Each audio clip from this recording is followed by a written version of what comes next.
Hey everybody, welcome and thank you so much for joining Watch and Code Office Hours. This is session number 64. So the purpose of these sessions is just to answer your questions. So if you're stuck with anything, there's no excuse. You can just ask me and force me to answer your question. So that's what this session's about. I just have a few quick announcements before we start. Number one, join the Facebook group to get more info and attend upcoming sessions in case there are updates and things change and so on.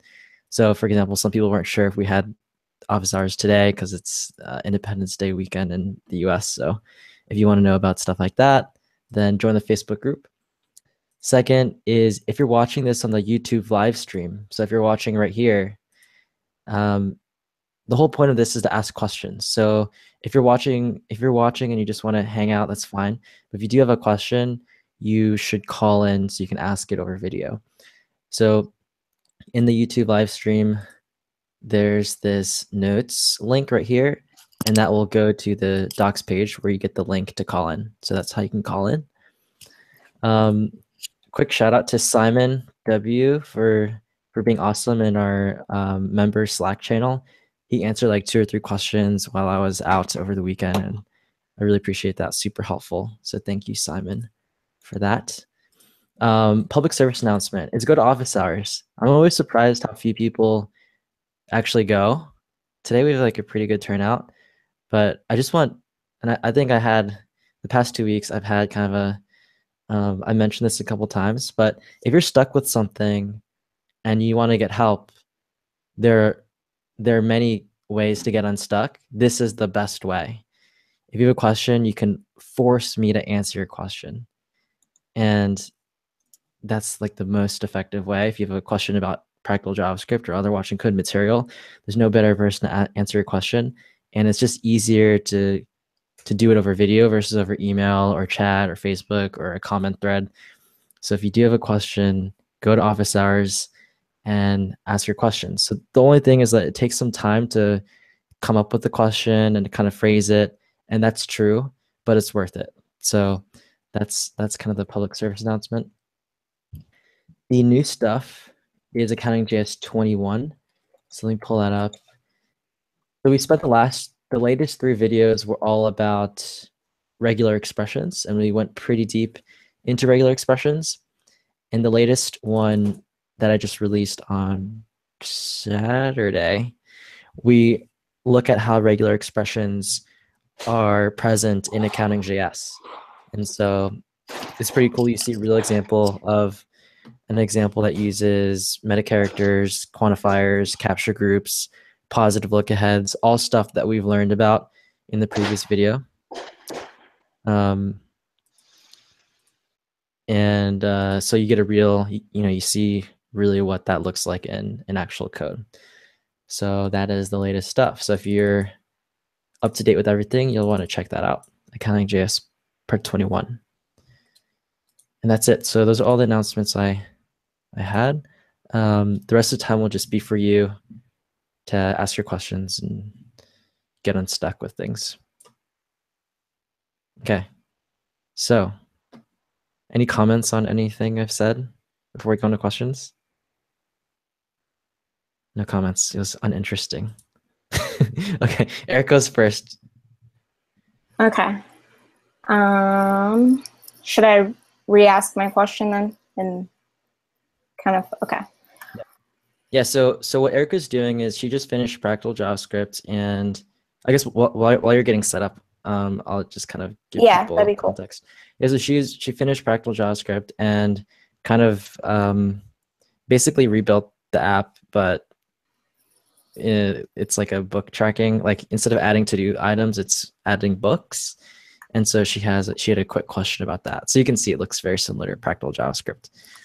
And the question was about the in progress. Like the exact issue. Sure, yeah, that'd be helpful. All right, so I would add a book, Cat in a Hat, and it would show up at display, and then I would be able to hit in progress, and it would show IP as a status basically. So that means I'm reading the book or whatever, and then I go to the completed, toggle that, and shows that C for completed.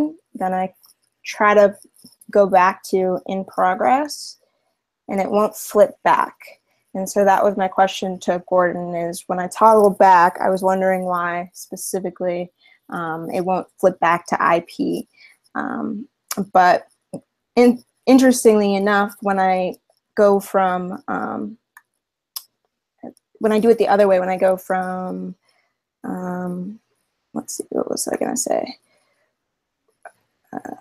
If I go from completed to,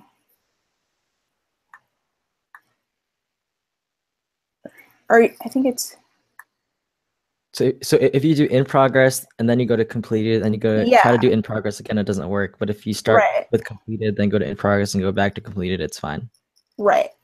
So that was my question to Gordon, and he said we should run it through the debugger. So I was going to run toggle in progress.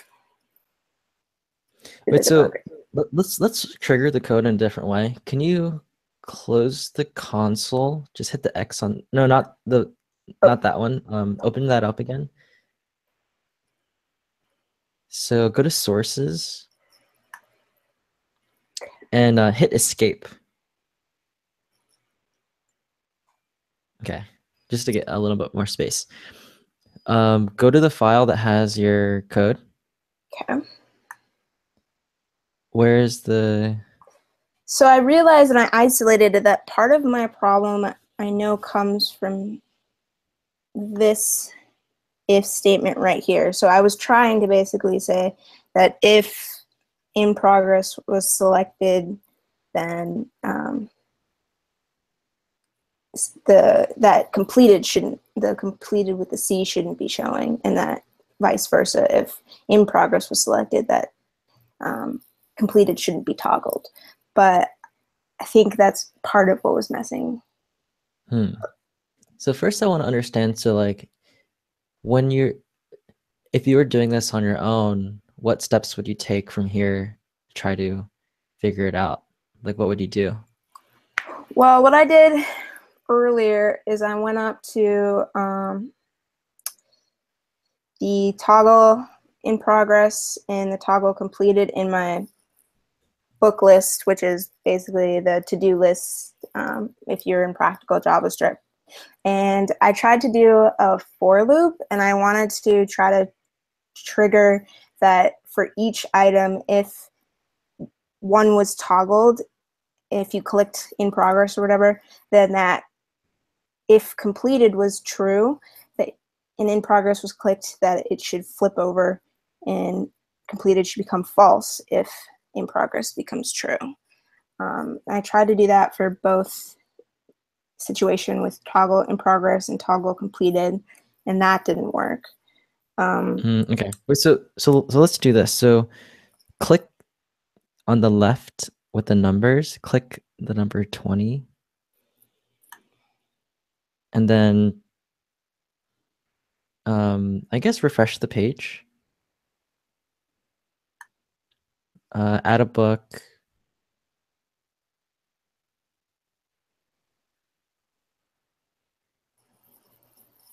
Can you add a book? Oh, yeah, sorry. And then change the progress. Okay.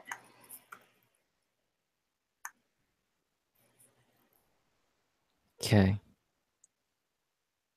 Can you, in the scope section, local, can you expand this and expand books and expand 0? Okay, so now in progress is false. Okay, step over this line. Now in progress is true. Okay, right. Cool. Then hit play. So that works. No issues with that. Individually, I checked to make sure that the functions worked, and they do. But I don't want to make assumptions, and I also want to get a better sense of what's going on. Let's do the same thing with completed book, whatever function runs when you click completed book. You want me to click here? Yeah. and uncheck this? Sure. Okay. And then refresh. You don't have to refresh. Oh, sorry. Oh, okay, that's fine. So do the same thing. So you want to in progress it first, remember? Okay. And then And now, yeah.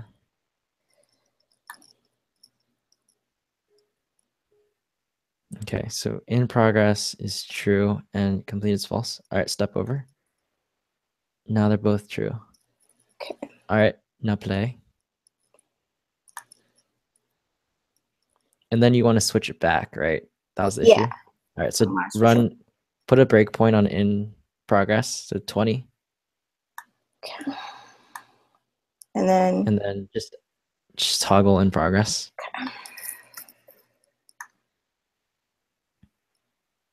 okay. Step over. And So now it's false. Perfect. Now hit play. Okay. So yeah, so the problem definitely is in the display to-dos or display books or whatever. right. Let's look at that. Okay. Can you remove the breakpoint? Yeah.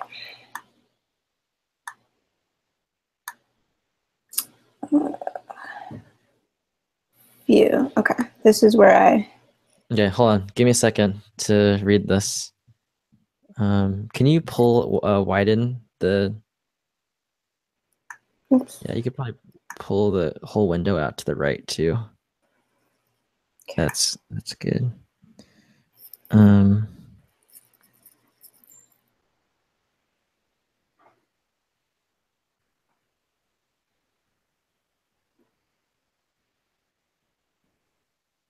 The first thing, I know this is a side note, but it's important, is your formatting is inconsistent. Okay. So like, for example, line 94, it's just like not indented. But so for example, in line 91, it's indented one level below display books. And then 92, it's like indented twice. And then like it should be I see what you're consistent. saying. Yeah. So it should follow the same formatting. That matters because it's hard to read. It makes it harder to read the code. No, yeah, that's good. So I'd be pretty careful about that. Okay.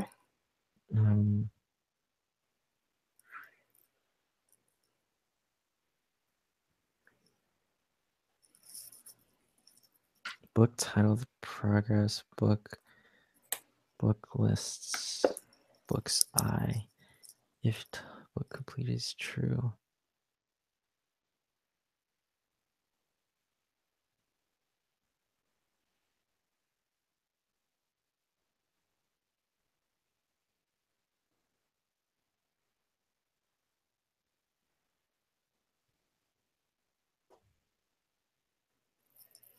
Okay, so I want you to, here's what I want you to do. Go through the same exercise where you made delete, so you add a new book, you toggle in progress, toggle it completed, Okay. and then toggle in progress again. And I want you to have a breakpoint on display books at that point. Wait, but hold on. Let me look at this section real quick to see if book title progress equals. Oh, okay. I already see the problem. So the problem is that. Can you tell the problem? The problem is in line 100 through 106. It's in that if section. I mean, I knew it was isolated in that section. I just was having a problem isolating if it was the else if or So I'll ask you a series of questions and then you tell me what's up. okay. So all right, so right now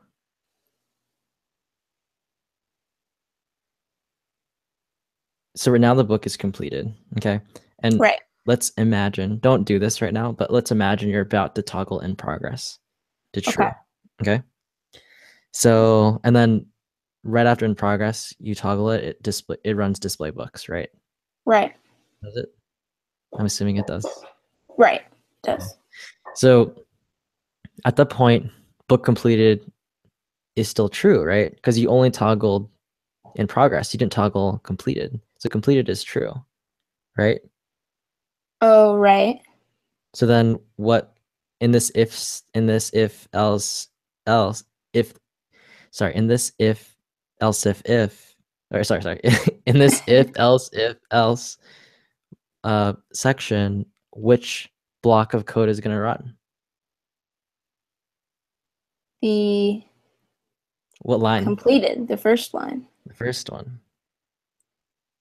So it's only Exactly. going to see the first line, and it's not going to run the else because the first condition is true. Exactly.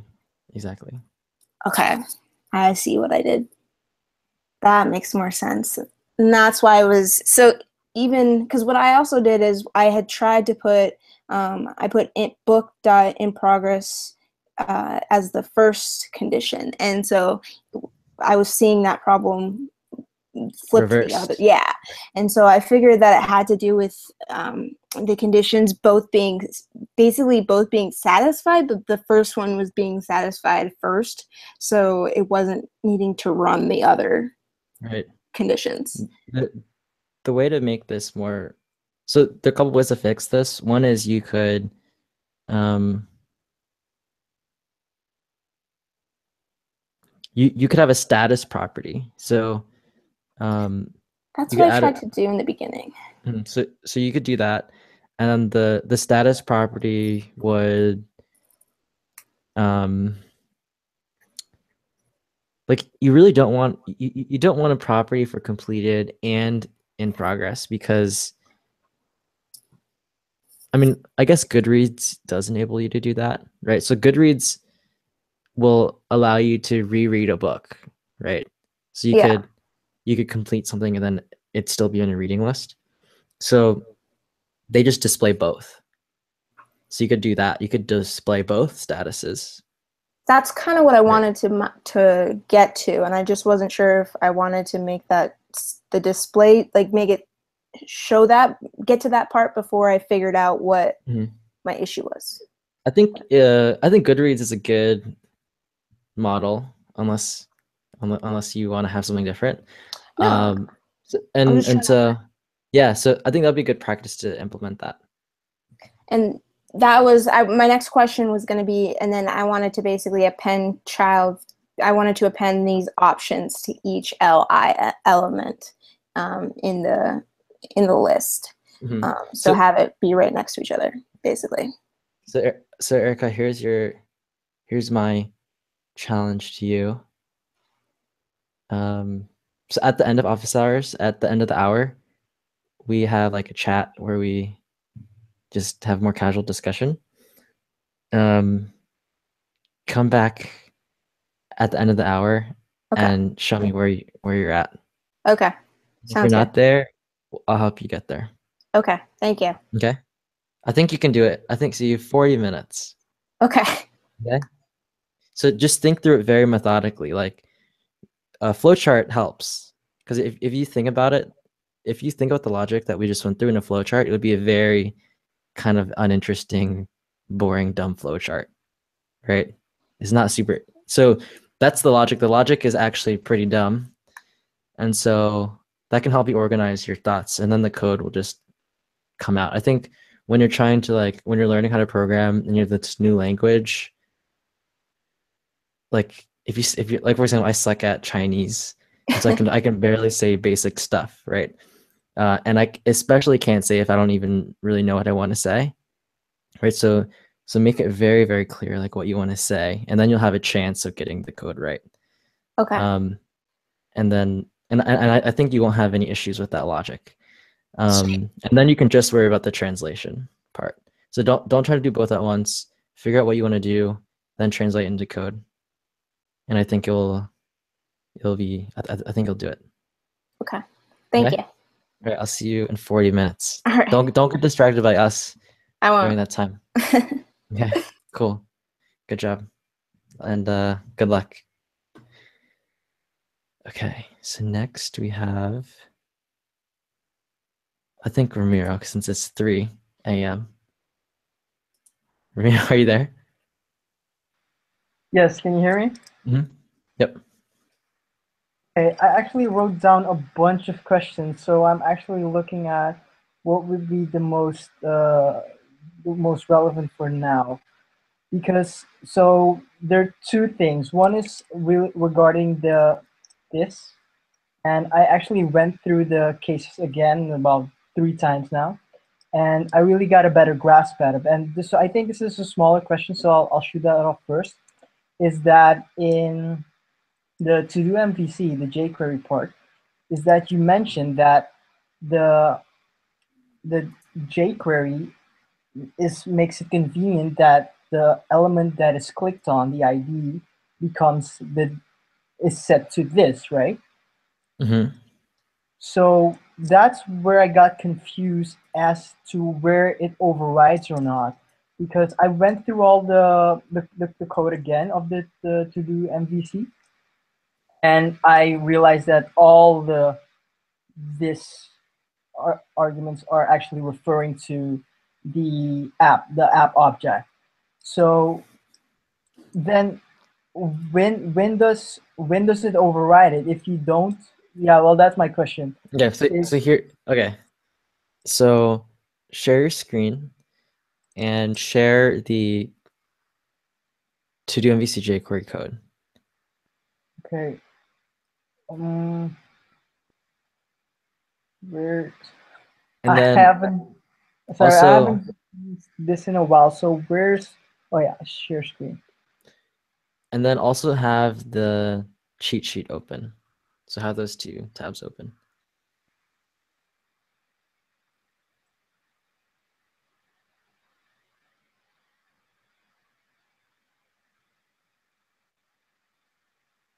Okay, so show us the code that Oh, you're. can you see it already? Yeah. Mhm. Okay. So this cheat sheet right here. So first show us the code. Yeah, like what? Show us the line number.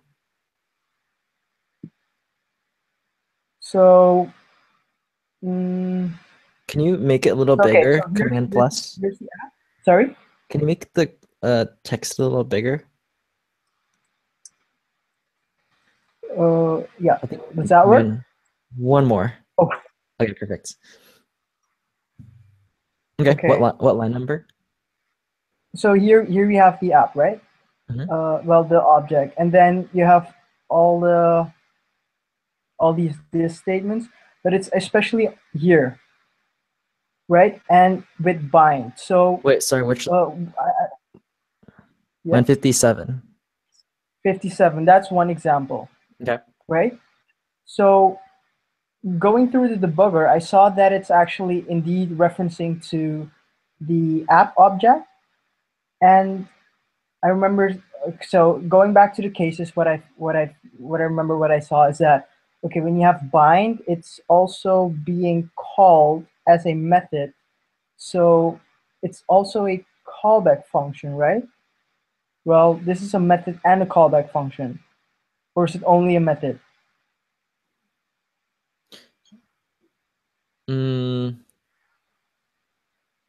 Sorry, can you repeat that? I lost So track of what you said. line 57, we're looking at Yeah. toggle all. Yep. This not toggle all, so that's a method. But when you do bind this, then does it become, is it a method, call as a method, or is it also a callback? So let's hold on. So go back to the cheat sheet.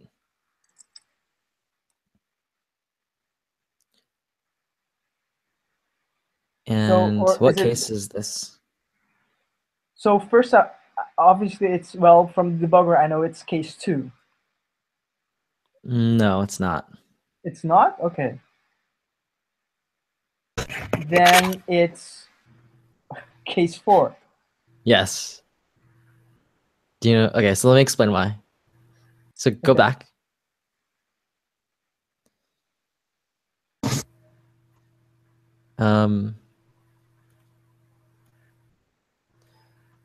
So the thing you're wondering about is what is the this keyword inside of toggle all? right? Is that What is this keyword inside of the toggle all method? Is that what you're wondering about? Well, the part where I got confused really is you have one this over here, and you have another this over here, Mhm. and you have the jQuery stuff over here. Mhm. So how is, if for example, if this was not here, would it still refer to the object, the app object? Okay, I see. And So this in line 57 appears twice. And yeah. right now we're inside of bind events.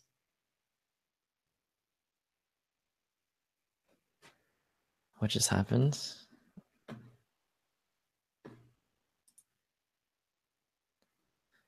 All right, let me get Ramiro to call that in.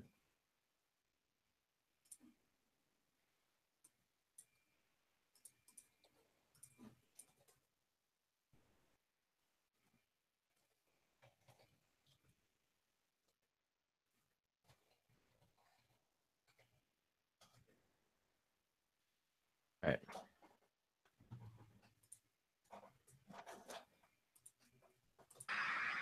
Hey, Ramiro, can you share your Yeah. screen again? Yeah, sorry, I lost connection. I couldn't hear you. No worries.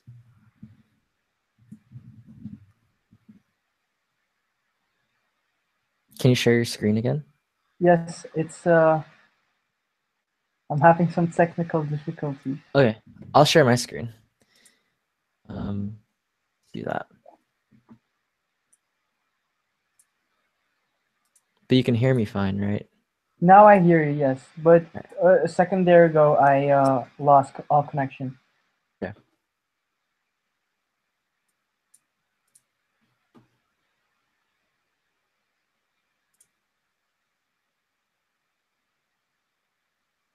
Maybe jQuery.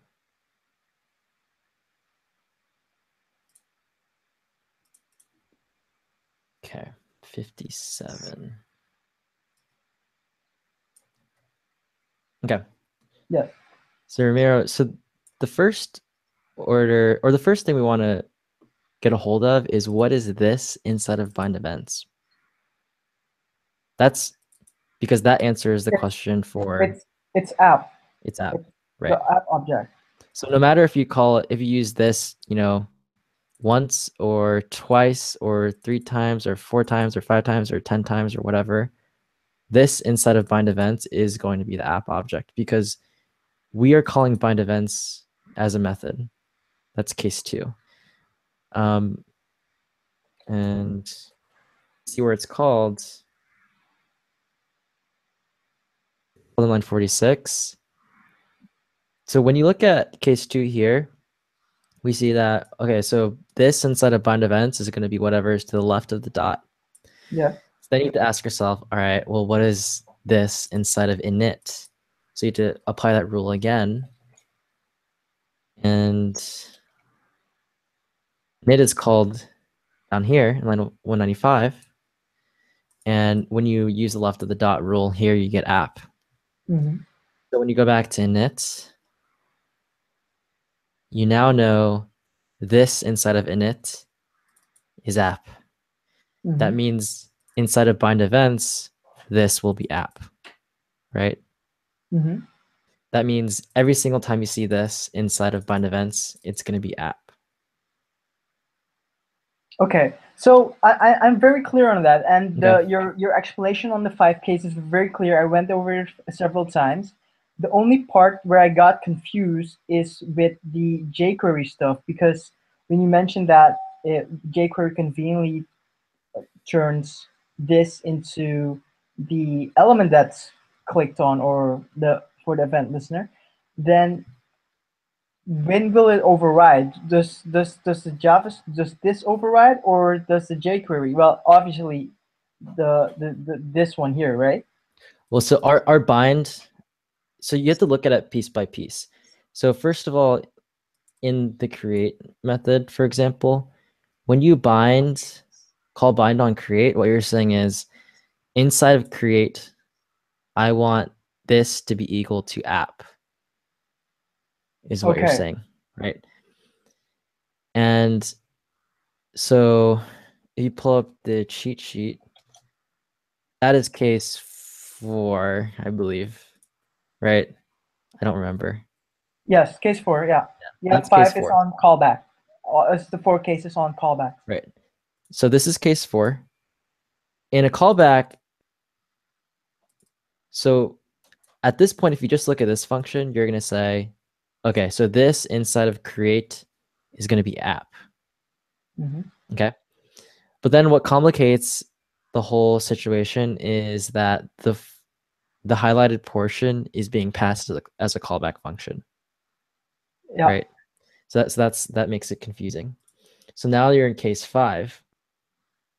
Case 5 is really, it's not really it's very confusing. So that's why I pulled it out as a separate case, but it's really the same thing. You just, again, apply all the above rules methodically. So that leaves you at, again, you're kind of back at case 4. The tricky thing about case 4 is that a function can only be bound once, right? So no matter what the callback function tries to do, if you pass in a function that's been bound already, it will just stay the same. So the example here is actually exactly the same example.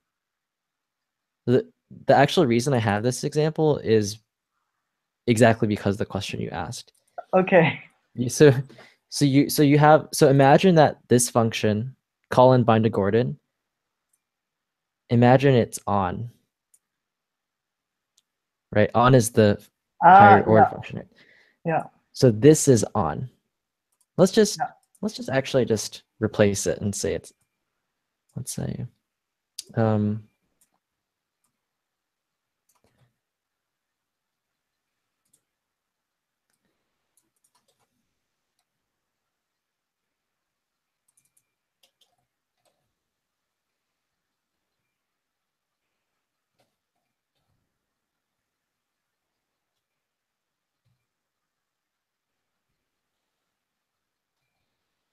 it's exactly the same thing.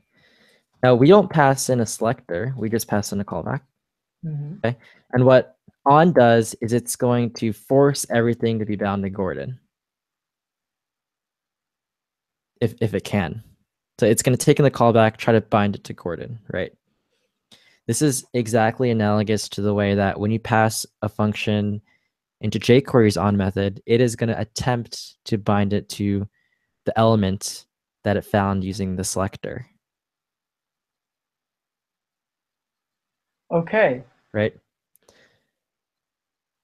But the problem is that, so that's why that's why in my video, I think I said I had a function and I passed like, what is this into it.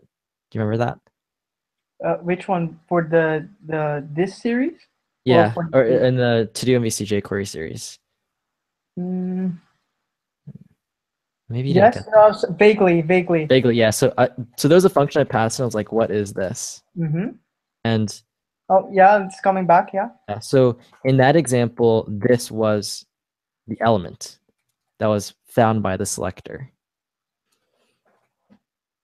Yes. That selector, imagine it's Gordon object. So jQuery is going to attempt to do this. Some exact same thing. Now, so that's why if you pass in what is this, or you pass in just a basic regular function, this inside of that function is going to be the jQuery elements, just like it's going to be Gordon in this case. However, you can change that by passing in a function that's already bound. Right? Okay. So yeah, so here I'm passing in bound once, but if I didn't create this variable, so these last 2 lines, I wrote it that way because it's easier to understand. Here's the way they wrote it. They did not have this bound once variable. They passed it in like that. And instead of this, it was this. Right? Yeah. Yeah. And then you had another Then there was just also, before that. Yeah.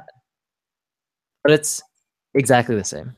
Oh, so this one is running first, which is why jQuery cannot change it to the element. Exactly. Got it. Okay. Okay. Wow. Yeah. It's clear now. It's so clear. Okay. And that's why the cheat sheet, like that's why it's written this way, because it's supposed to give you these like weird edge cases that you do see, like they do come up. Yeah. The problem is that I didn't write it in a confusing enough way where you can even notice that this is the same, right? Like you probably looked at this 3 times and you're like, oh, duh. But then the moment it looks like that line, you're like, what is that?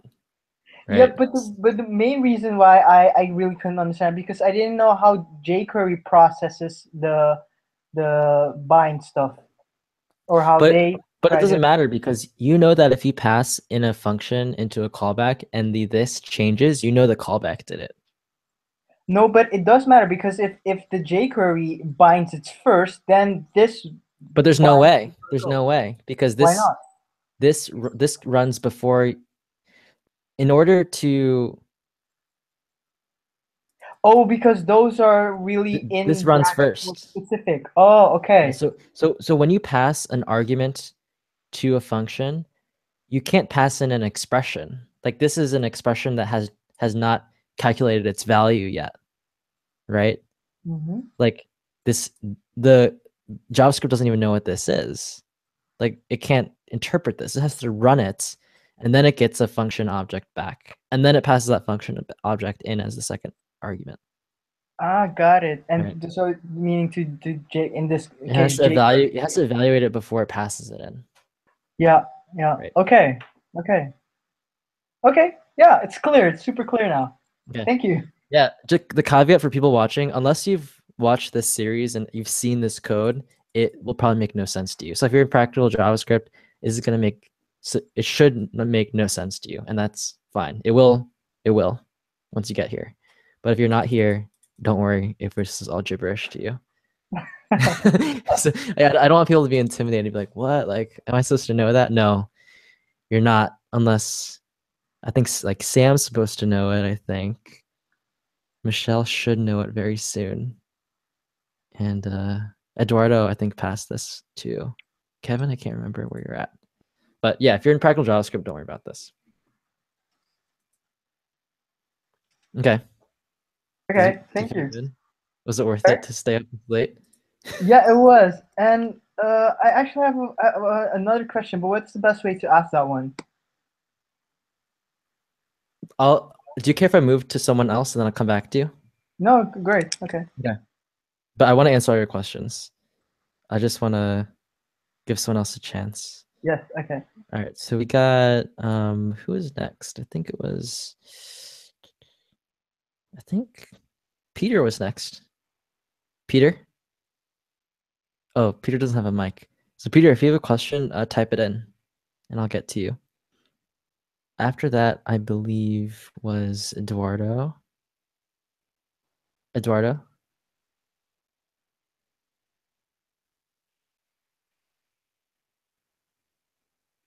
Eduardo? All right. Eduardo lost his chance. Oh, wife is sleeping. No mic. All right. Eduardo, same thing I said to Peter. If you have a question, type it in and I'll get to you. Next was Michelle. Michelle, are you there? I am here. Oh, awesome. Welcome. Welcome back. Thank you. Good to be back.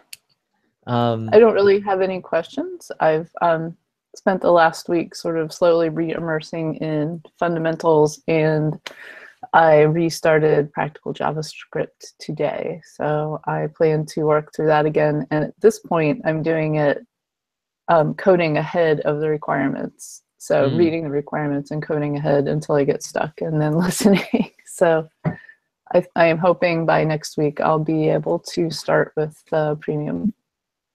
Awesome. Cool. Then next week, all the stuff I was saying to Ramiro will make sense to you. Well, actually, I just sat in an in-depth session on this and binding, and so I was able to follow a lot of that. Oh, nice. We'll get more practice then. Yeah, definitely. Well, I mean, I think that is something that is beyond practice. It's just something you're going to have to bang your head on the wall a lot with. But, you know, just understanding that it's so essential, where the call site is really essential to what the this binding is, unless you're explicit. So that was the first thing I looked for, and then I saw, oh, never mind, explicit. Cool. Cool. Well, thanks for joining, Michelle. And if Well, I'm good, like, with no questions tonight, but Yeah. it's really great to hear everybody else's and follow along. Yeah, if you do come up with a question, you can just type it in. I'll Cool. get to you. Kevin's got one. All right. Kevin. More of a statement. All right, go for it.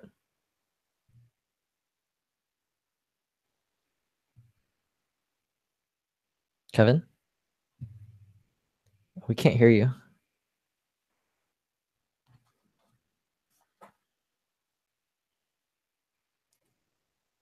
No, still can't hear you.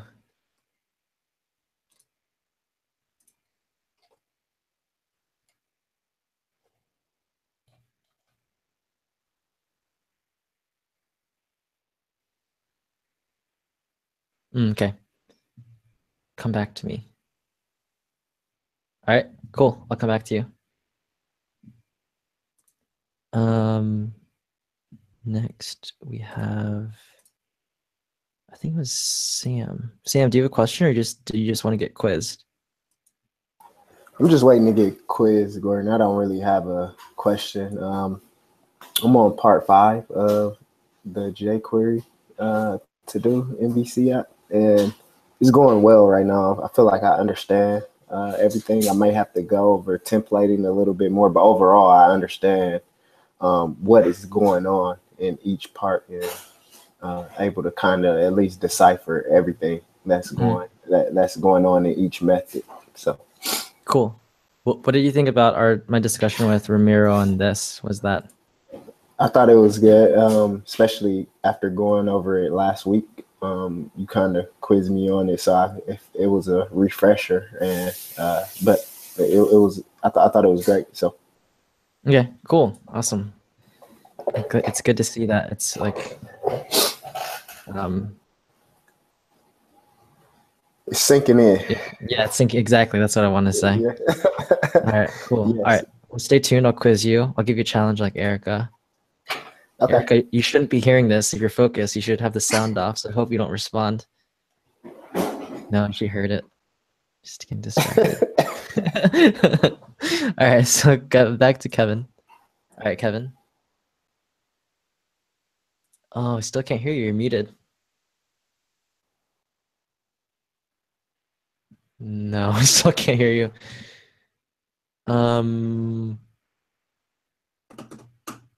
You want to try exiting and coming back in? Maybe that'll work. And you could also, maybe the mic is like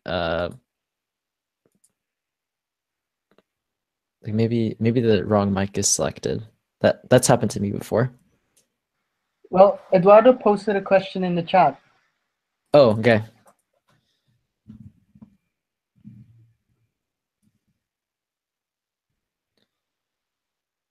Okay, so I'll paste Eduardo's question and then share my screen so y'all can see it.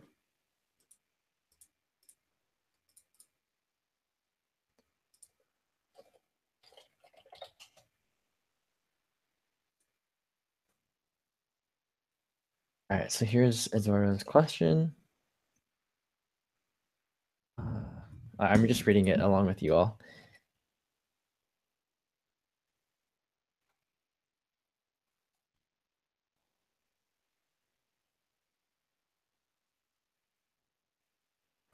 Okay.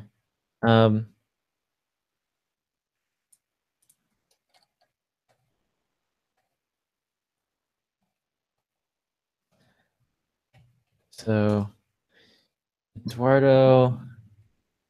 So the real question is kind of at the end, how does the event listener declare the value of E?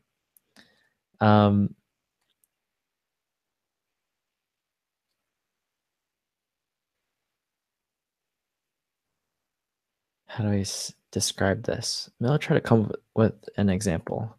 I'll make my own add event listener, fake add event listener. And it takes event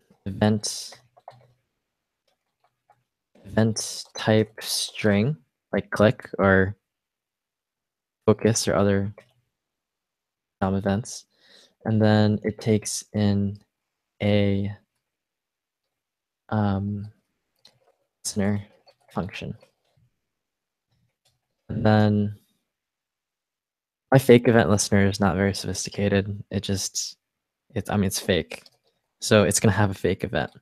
So fake event the object, and you all know that like if you click on an element, it will create a click event, and then it will pass in an event into the listener function.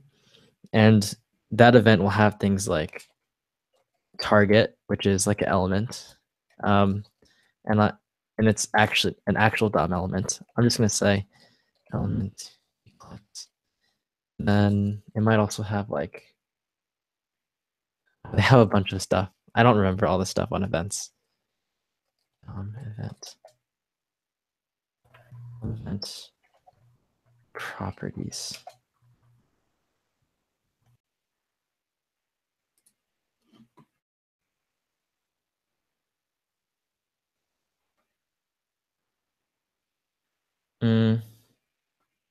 All right, I'm not Googling this effectively.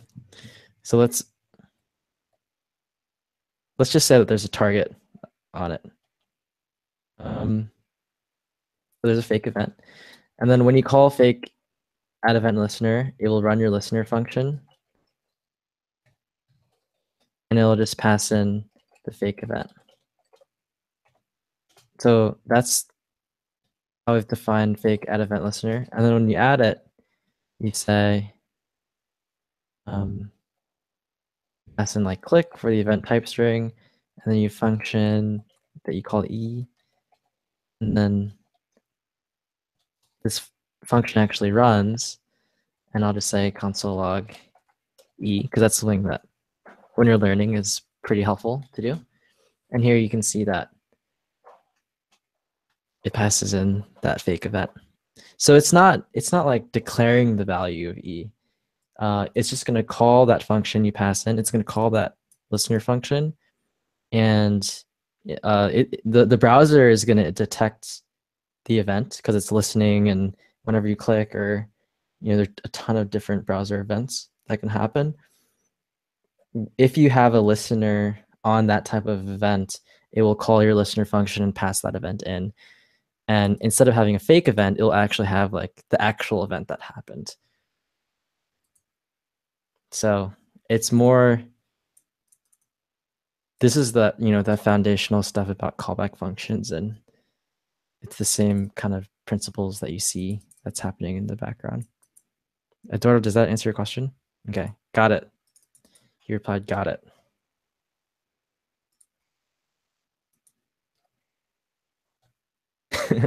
Cool. Eduardo, did you have anything else?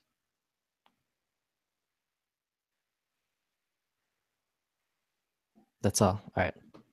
I'll try Kevin again. I'm back. Can you hear me now? Yes, you can. All right, great. Hi, Gordon. Hey. Sorry I've gone so long. I was knee deep inside a project and I just could not get out of it to even work on practical JavaScript for work. So that's why I took so much time off. I really wanted to get back into it. I said I was going to get back into it on Facebook, but I still haven't had a chance to actually get back into it because I had to still working on another project it's just been working and taking up a lot of my time. I'm trying to focus on this now and trying to set aside at least an hour or two a day to try to work on it. So I'm going to start getting back into it more and more. So I'm just letting you all be posting more comments and joining the office hours more. Okay. Cool. Awesome. And that's all. Oh, nice. Well, thanks for the update. Yeah, it's hard It is hard to. Yeah. For me, it's like exercise. Like I've been trying to exercise daily, and it hasn't been happening. Yeah. And it's like, it's hard. So yeah, especially when you're busy with projects going on. So yeah, just Well, keep at it. yeah. The issue is the job that I'm working.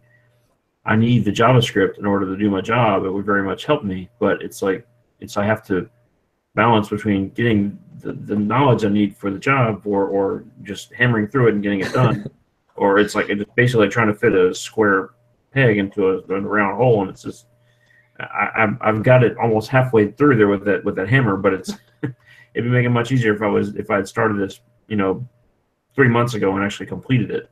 Mm-hmm. But Yeah. Anyway, hindsight 2020 and all. Yeah, you'll get there. And even if you don't have an hour, even if you do have 15 minutes in one day, Yeah. I think it's still worth it, because 15 minutes you can get through quite a bit. And even if you like, maybe that 15 minutes you're not going to do something new, because new stuff takes longer, Yeah. but you could review old stuff in 15 minutes and get a That's lot true. out of it. That's So true.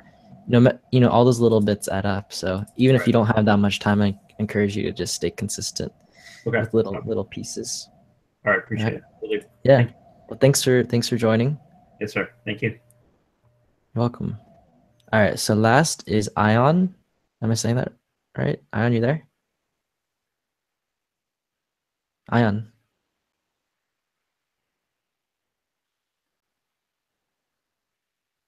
Well, Ion, I like your picture. It's a cool canoe picture. Well, Ion, if you get back, then shout, and I'll get to your question.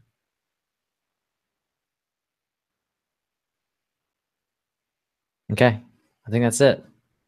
Unless Ion comes back, those are all the questions we have for today. Let me check the Facebook and YouTube live stream real quick. So if you're watching the YouTube live stream, last chance to call in and ask your question. Check Facebook real quick.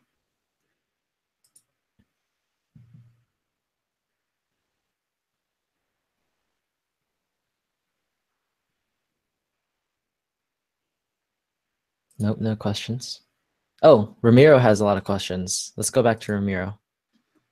Yeah. So, hi.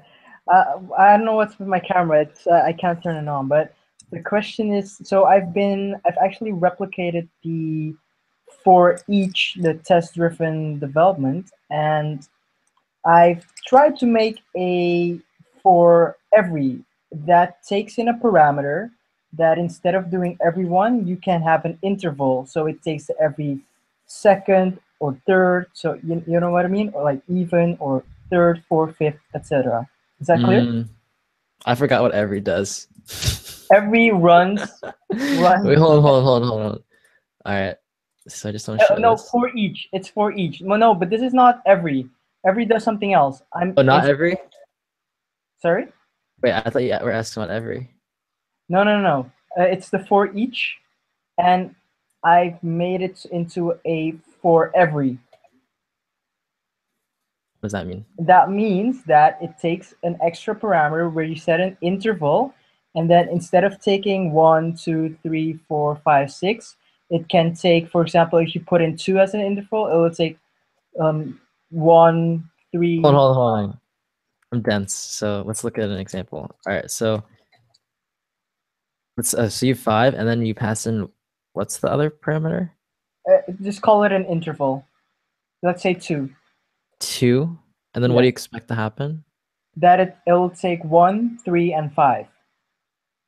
So it goes up to position 2. Yes, so the steps are not 1, but the steps are 2, exactly. Oh, the steps. Oh, wait, what? So it gets called on 1, 2. No, 1, 3, and 5. 1, 3. Okay, so it's like every element. So every second element. 1, 3, and 5. For example, with just 1 sec, I'll share I'll get the code and I'll share it with you.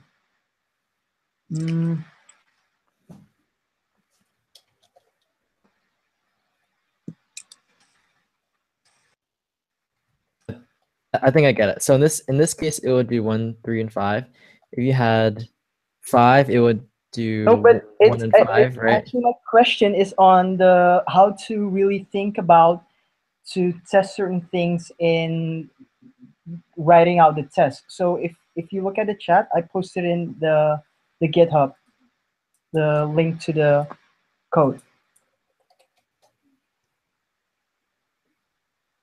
So for every, if you open that one up, Mm-hmm. yeah. Okay. Okay, so if you look at the first, so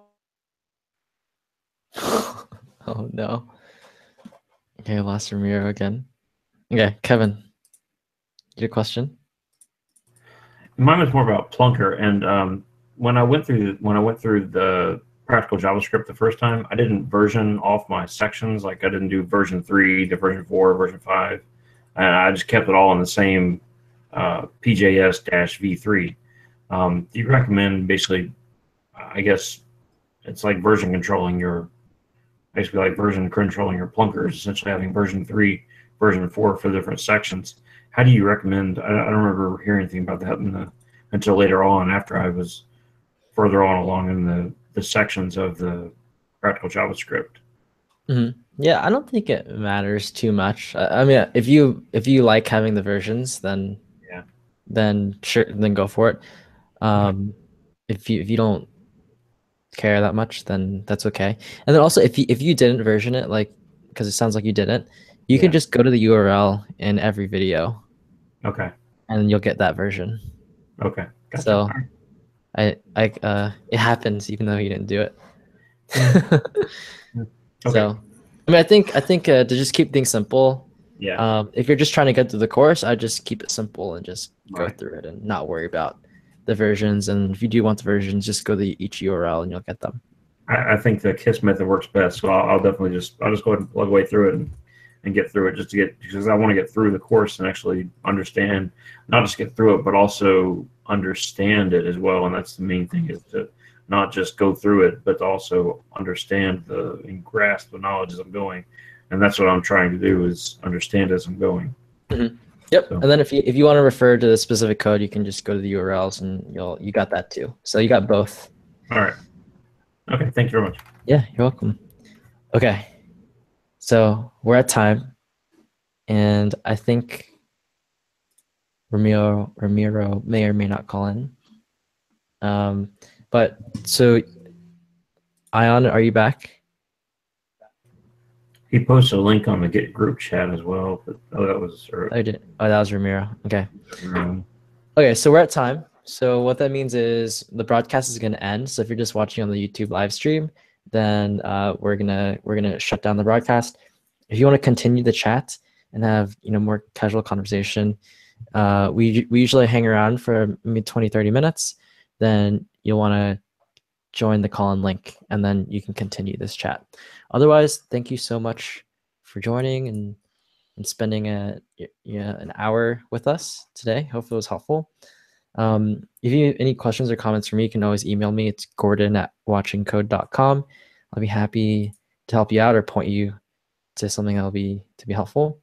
And yeah, I guess that's it. Hope to see you next week at the same time. All right. Bye, everybody.